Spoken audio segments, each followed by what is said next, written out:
Welcome to this week's episode of Americans Abroad. I'm Stephanie. And I'm Jen. And today it's just us on the podcast. We're going to talk a little bit about building community abroad and some recent adventures that Jen has had. Jen, talk to us about what you and Brett did last weekend. So I was really excited to talk to you about this because I think that you would have loved it too. But Brett and I spent Wednesday through early Sunday morning in San Miguel de Allende, Mexico. A lot of people know San Miguel de Allende, but if you don't, I assure you I didn't before I started this business. Right. It is an incredible town in north central Mexico. It's been named best city in the world 7 times from Travel and Leisure magazine. And listen, it earns it. It is a really incredible place. So what made it so incredible? Okay, so it's very different from Mérida, first of all. And we love Mérida. But it is so different. First of all, just flat out the weather. You know, here in Mérida, it's over 100 degrees, a decent portion of the year. In the 90s, almost all the rest of the year.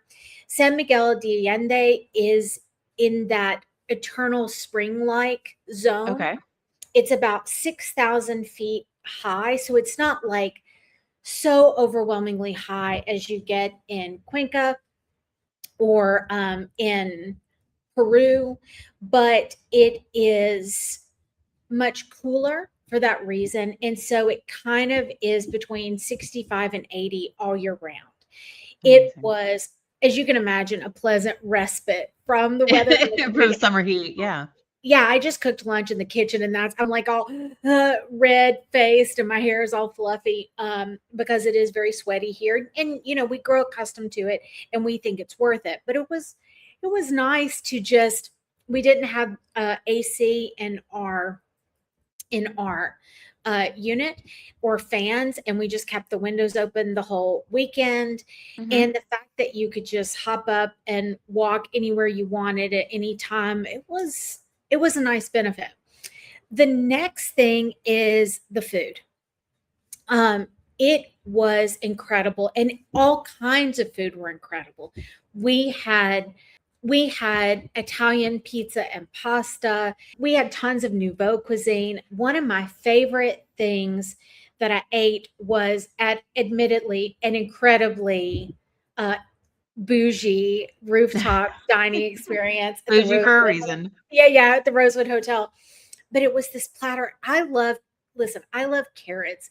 My favorite dish in the world is this spicy Moroccan carrot dish that you get at an Israeli deli in Birmingham.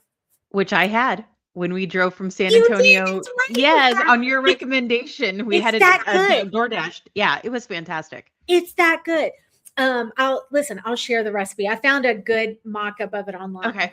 But so I love a carrot because of that. So I had this platter and it was these beautiful, you don't get spring vegetables in Mérida, right?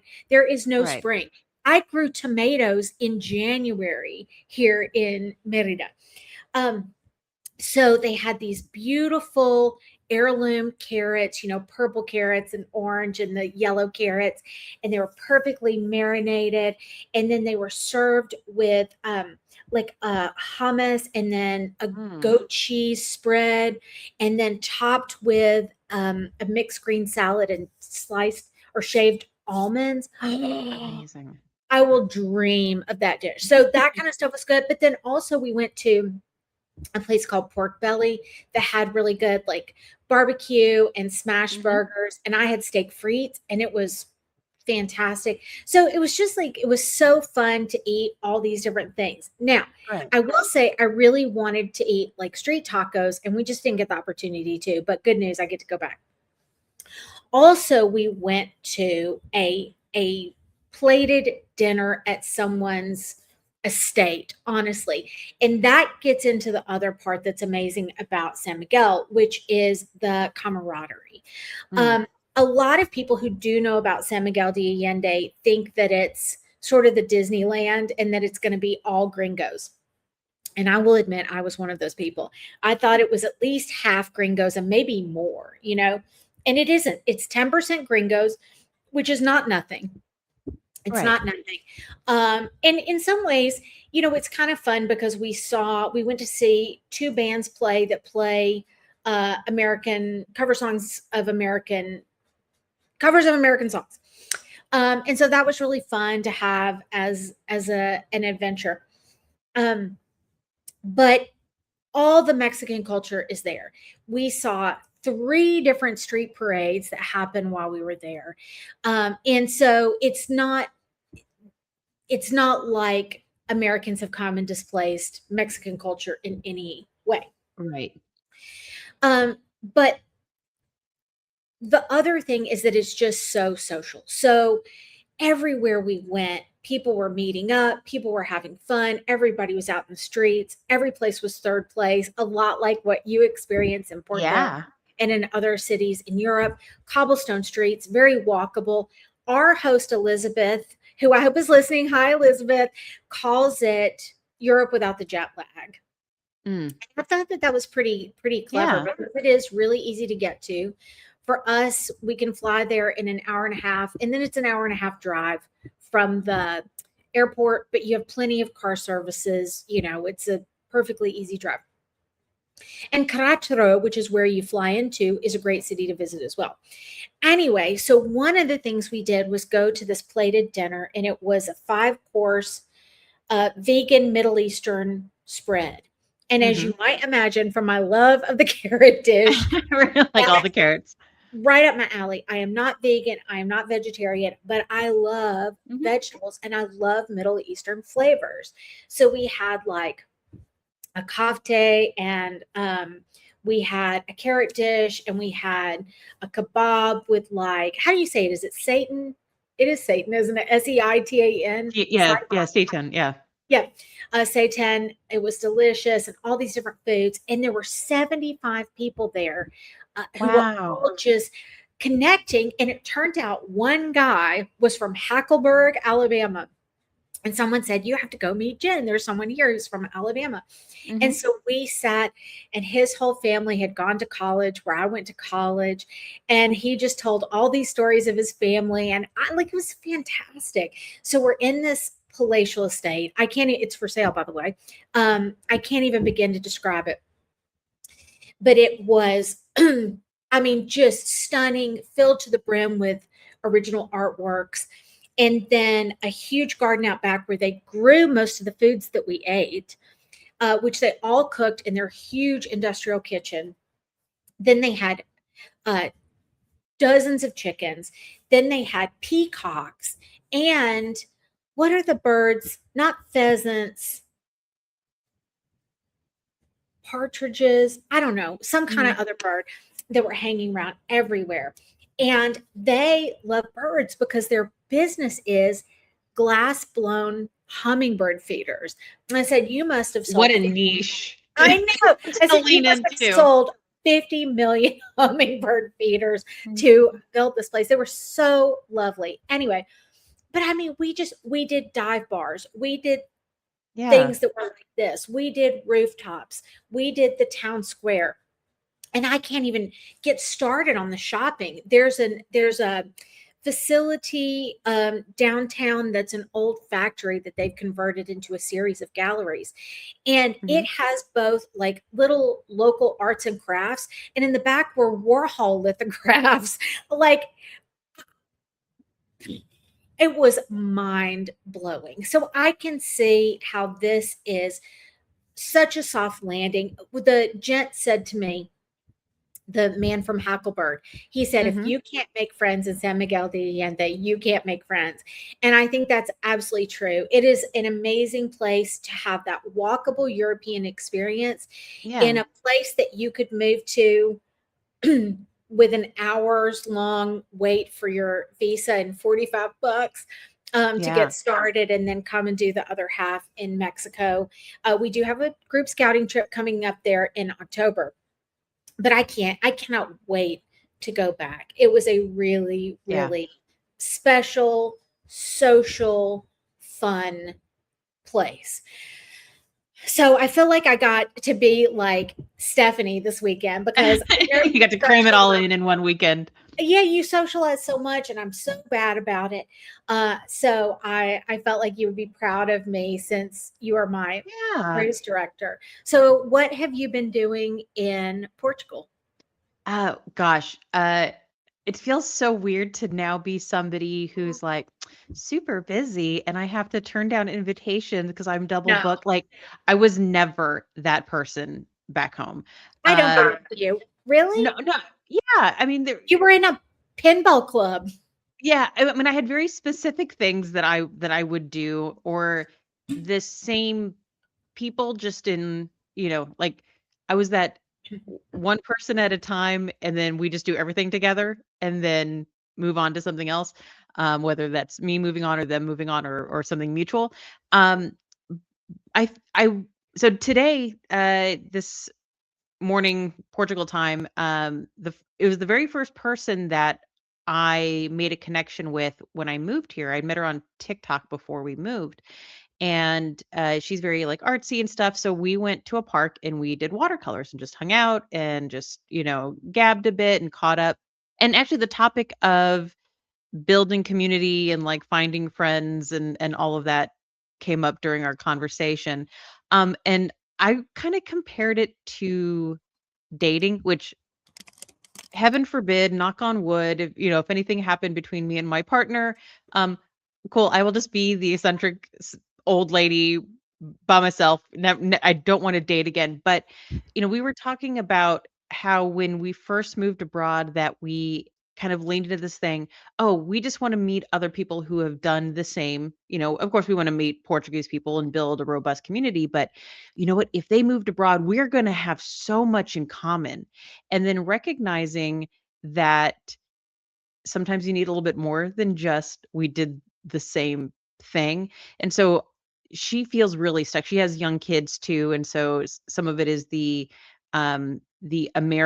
parents of American kids in her kids' school, and she's like, some of the moms I don't really like, and I'm like, that's fine. It's okay.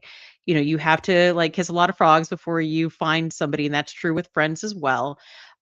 So for since I've been here, but I think even more so recently, is just saying yes to things to try it out. And then if I don't like it or I just don't gel with the person, that's okay. And I think back in the States, I would put so much weight into, okay, this person wants to hang out. Okay, it's got to work out great, because if not, I don't know where I'm going to find my next friend. And so here it feels like there's plenty of opportunities, and so many diverse people, not just Americans who have moved, but people from other countries who have moved. Um, my Portuguese neighbors, and just being like, you know what, I'm not the right person for everybody. Everybody isn't the right person for me, and that's okay. But by going out and meeting 45, 50 different people since we've been here in January, I've developed this 50 group. people. Well, sometimes we also have a, Mexican food dining group that every 2 weeks, it's like a group of like 12 of us, and it rotates out, some people can't come, some people can. But there's always like a table for 10 to 12, and we go eat Mexican food at wherever we can find here in Porto. And so sometimes there's these big group gatherings where there's a lot of people there, Still. so you get to try different folks and just, have little mini conversations, which I really like that. It feels like speed dating, where I don't have to engage in like deep conversation one-on-one. I can kind of let myself off the hook if things aren't gelling. But to be able to find some folks that I would really consider friends now, meeting 50 people, and we've got maybe 6 or 7 that we're like kind of our ride or dies now. So like Wow. That's I started a incredible. podcast. I started another podcast with somebody that I met here in Portugal, where we're rewatching Twin Peaks together. And so we're doing a Twin Peaks podcast.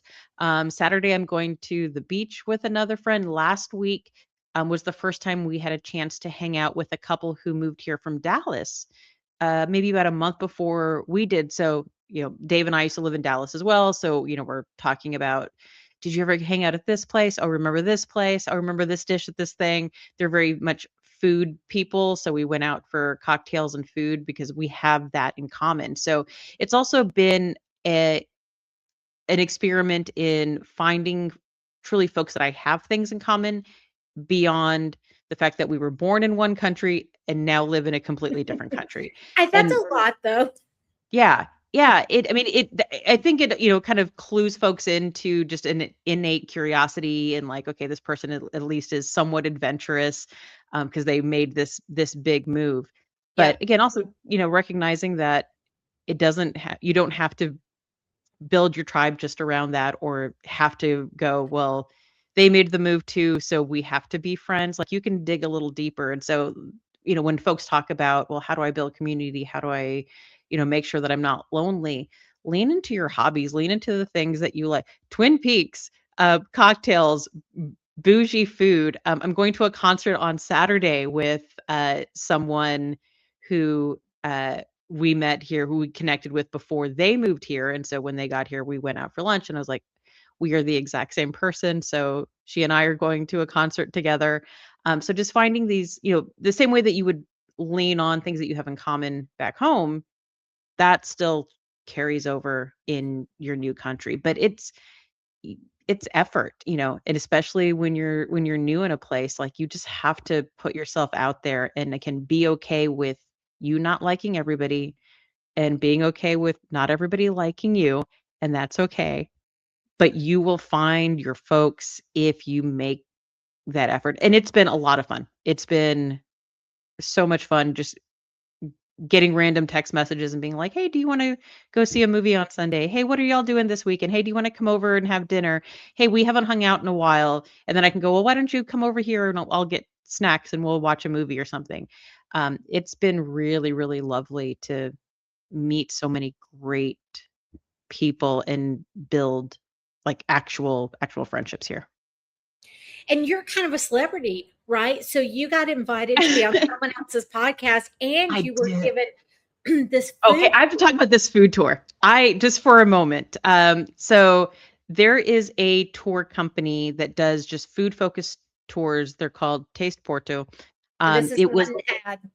no, no, no. Like I'm unaffiliated. Like I don't get a kickback. I don't like none of that. This is if you watch the episode of Anthony Bourdain's No Reservations when they were in Porto, that's who took him around. So they've been around for a while. They are very ingrained in the Portuguese food culture. Lovely, lovely people. Again, not affiliated. We don't earn any commission or anything anything like that. Part of their mission is that they fund food for folks who are suffering from food scarcity. So Mhm. part of the ticket goes to fund those programs here in the city. So they are very city focused as well. So just a lovely group. If you're coming to Portugal, if you're coming to Porto and if you're a foodie like me and just want to like bop around and try true Portuguese cuisine, I would highly, highly recommend them. Anyway, lovely people. But yeah, I got a message on TikTok out of the blue, and they're like, "Would you like to be on our podcast?" And I kind of fangirled out, and I said, "Yes, absolutely." And not expecting anything, and then after I recorded, they said, "We would love to invite you on a tour." And I go, "Great. I want to make sure that my partner can come too. So if I pick the date, just let me know if it's available, and then I'll buy his online." And they're like, "Don't worry, we got him as well." Wow. Um, yeah, I mean, just above and beyond, did not have to do that, was not expecting it. But we got to try so much food and places that we had never been to before, and dishes that we had never had before. Yes, we had a little stop in Bullion Market, but it was also very cool to be able to shake hands with some of these vendors because I'm here with somebody who talked to these people every day, that knows them by first name. They know our tour guide by first name. They're joking with each other. They're having casual conversation in Portuguese. There's obviously a familiarity, and then being able to hear these stories. There was a story that like moved me deeply, and it was in Bullion Market. Uh, there was a woman who started selling flowers in the market when she was 7 years old, like a child. With her And family. yeah, yeah. Yeah, it wasn't just like she just rolled up as like just on her own collecting flowers, but like working with her family at 7 years old, inherited the stall in the market and then passed it on to her grandson who now has this lovely bespoke like tinned fish company and also produces vino verde. Of course he does. And Wow. yeah, so he actually has like two All stalls the now hits. because there's the fish one and the vino verde, but it's named after his grandmother, and it's just like just this lovely thing. And when I talk to folks also about Bullion Market, a lot of people go, oh, like that's for the tourists, and I think it gets a little bit of a bad rep that oh, it's this the Disney World of food or whatever, but it is. Right. So I learned just how local all of it truly is, even more so than I realized. We bopped around there. We went to this restaurant called Guarani. When you're here, I'll take you. We had a Okay, we'll dessert, talk about that. and we'll talk about y'all coming to Portugal. We Mhm. had a dessert there that blew my mind. But this was also a cafe where during the revolution, um, these revolutionaries would come and sit, and the tables were arranged in such a way that it didn't break the rules, that they could pass notes to each other or they could read over each other's shoulder. So it was this little mecca for folks fighting fascism in Portugal. And so just these Okay. these extra things that connect the food culture and the cafe culture, and into community, and just how special that tour was. And again, just all local places, and it was just an amazing, amazing experience. Which I am so excited for you to come to Porto in 5 weeks from the date that we're recording this, so I can like show off a little bit of my town. I'm Are you so excited to excited. come? Good. The first time I ever went to Porto, it was with you With me? Uh-huh. on our very first group scouting trip, which we did kick off in Bolao Market, but you weren't there because you were Yeah. stuck at the Madrid I was airport. in Madrid crying. Yes. Yes, but we met there and walked around, and it was very much like The Amazing Race because we had to kind of find each other, and we didn't Mhm. know what anyone looked like. And then we walked around to um, what one of the restaurants that has the French hacienda sandwich. Oh, yeah. Yeah, it's a There's little small group of restaurants that's all Mhm. over. Anyway, it was delicious, phenomenal. But so now that it has been 2.5 years essentially since we took our first group to Yeah. Portugal, and we have helped literally hundreds of people move there. The whole Expatsi team is coming to Porto in September to hang out with Stephanie, do some work and planning and rah rah, but also meet up with folks who have already moved there. So if you're listening and you're one of our clients, or you would like to be, or I would like to know our clients because they're wonderful people, we're going to get together and share a little wine and snacks and things like that and hang out. And I just can't wait. It'll Yeah. be either the 5th or 6th. Do you have any idea which it'll be yet? What is I your think yeah, I guess? think most folks were the folks who had an opinion or had conflicts, they leaned on the 5th, and that makes sense because Sundays can be kind of, I think it's gonna work out better because the 6th is a Sunday and it can be kind of tough to get a space for that many folks.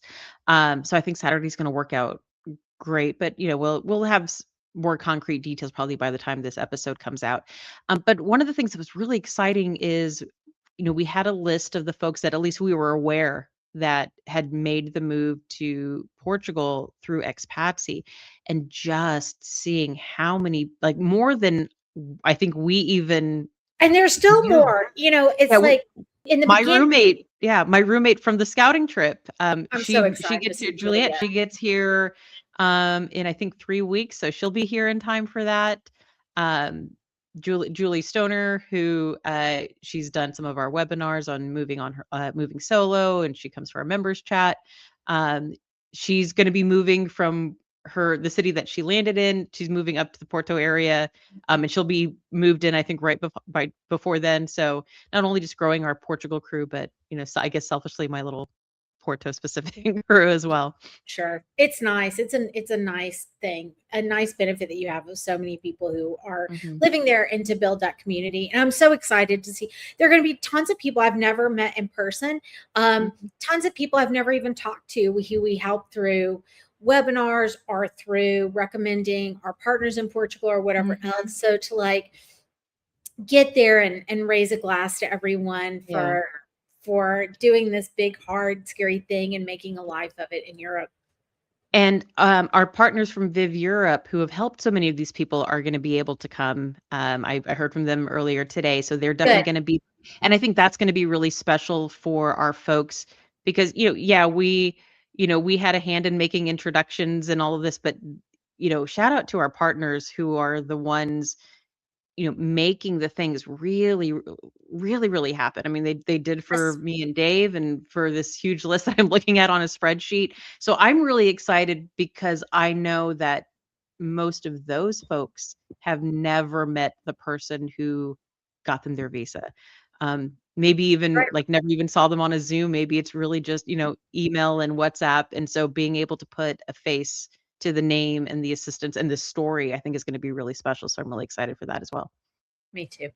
Jen, do you know what time it is? Is it time for the vocal stylings of Jen from Expatsi? The dulcet tones. Absolutely. Followed by our answer to a listener, I almost said a viewer question, although I guess you can see us Could if you be. watch on YouTube. Good, because I happen to have written a song just for this occasion.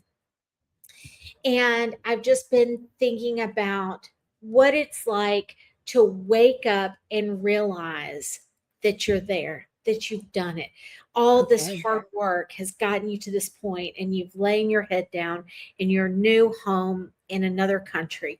And the next morning, when you're having your probably espresso or cafe con leche, and it goes. But that realization, on your balcony, drinking your coffee. I think we're abroad now. There doesn't seem to be any MAGA around. I think we're abroad now. The sound of the street musicians is the only sound. And then it goes on. Absolutely. But, And then you get a little synth break and yeah, and you dance in a mall because mall exactly. culture is a thing in both of our countries. You nailed it. Perfect. So we had a listener write in and ask if you had to do it all again, what is one thing you would do differently? And what is one thing that you would approach in the same way? I love this question. I'm glad you love that question. Do you want to start? Yeah, I'll start. Okay. I think we'll start with the one thing that I would do again. And that is I am so glad that I didn't try to do it on my own. Uh I there's a lot of people and God love you if you could DIY it. But I think even if I wasn't working with Expatsi, just having someone in my corner who had been there and done that I could freak out to when I needed a freak out and just go, um, what did I do wrong today? Did I mess it up? Am I going to get in trouble? I have this weird situation. How do I handle it? And they just go, it's fine, it's fine, it's fine. You're doing everything right. Just the reassurance. I think investing in somebody's expertise is the best investment that you can make when moving abroad. Um, the thing that I would do differently is I would have started getting rid of stuff so much earlier Oh, interesting. than we did. I feel like we tackled it, in a good way. We had this thing of, okay, every week we're going to get rid of a bag of something or a box of something. And for the most part, we stuck to it. But I think we could have done these bigger sweeps because we were still getting rid of stuff a month before we moved. And You had collections, didn't you? we had collections, board game collections, tiki mug collection, these very niche collections that I didn't want to be like, here are, these $100 board games that I'm just going to take to a charity shop, or these collectible tiki mugs from a conference that I got in 2019.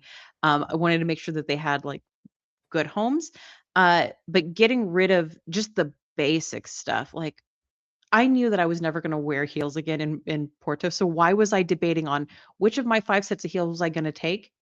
I was gonna take 0 of them, but why was I still trying to, like, Sophie's Choice my clothing Mhm. or, even with the board games, like, just, like, ripping the Band-Aid off. Again, we got it done, but I would've either started earlier or just made bigger moves when it came to getting rid of stuff. Luckily, we were in a very unique situation where we had friends moving into our house, and they were moving from essentially 500 square feet apartment into our 1,800 square foot house. So we got to leave a lot of stuff behind, because if we didn't have that luxury, I don't know what we would have done with our stuff. God, that's a good point. And also, I just realized that I bought a pair of heels to wear on our trip to Portugal.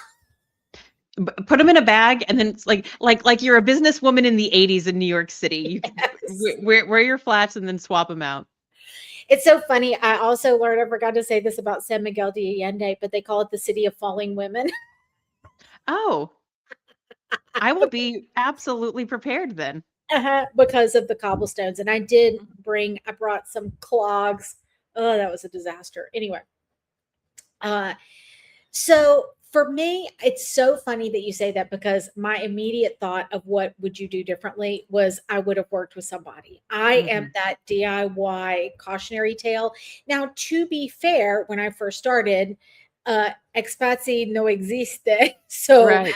so there was no Expatsi to help me because I'd go start it because of my Yeah. affordables. But I could have, there was a point in time where I could have gotten help, and I didn't, because we were a startup and we just didn't have a lot of extra Yeah. money and things like that. And I was like, "Oh no, I'll do it myself, or I'll post procrastinate, the very thing I tell everybody not to do." And I paid for it, and it cost us much more. And listen, you and I are both, I think people know this, but we're incredibly capable people. Mhm. We are project managers to our absolute core. We get shit done, like, Mhm. without a doubt. But just because you can doesn't mean that you should, or that this is like getting something done in the US. Like, Right. you do not know how stuff works in another country unless you're fluent and you have history, and also just the fact that no matter what you're doing, you are learning every bit of it for the first time, and for only one time. I am never Right. going to have to do this again. So that is the thing I absolutely would change. The thing that I would do the same every time was moving sooner. I wish I could have done it even sooner than we did, Yeah. but I just was going to take the time it took. But we had originally planned, I know I talk about this a lot, but we had originally planned to move in 10 years from the moment that we made our final decision on like January 1st, 2021. Um, and then when we took our trip to Mérida in January of 2022, that's when we decided to go sooner, start Expatsi, find a way to go, because I just didn't want to wait so long. And I would make that decision again and again and again. Our lives are so much better for being Yeah. here. And even it's a unique case for us as it is, because of course we made our whole business be moving abroad. And so our whole lives revolve around it. But even if we hadn't, our lives are just so much richer, and without like all the stressors that we had in the Mhm. US and the healthcare and everything else. I would make that decision every single time. Well, if you have a question you would like us to address here on the podcast, you can email your questions to podcast@expatsi.com. Americans Abroad is an Expatsi production. Please like, share, subscribe, and leave a review. Are you thinking about moving abroad? Start with our quiz at expatsi.com. That's expatsi.com.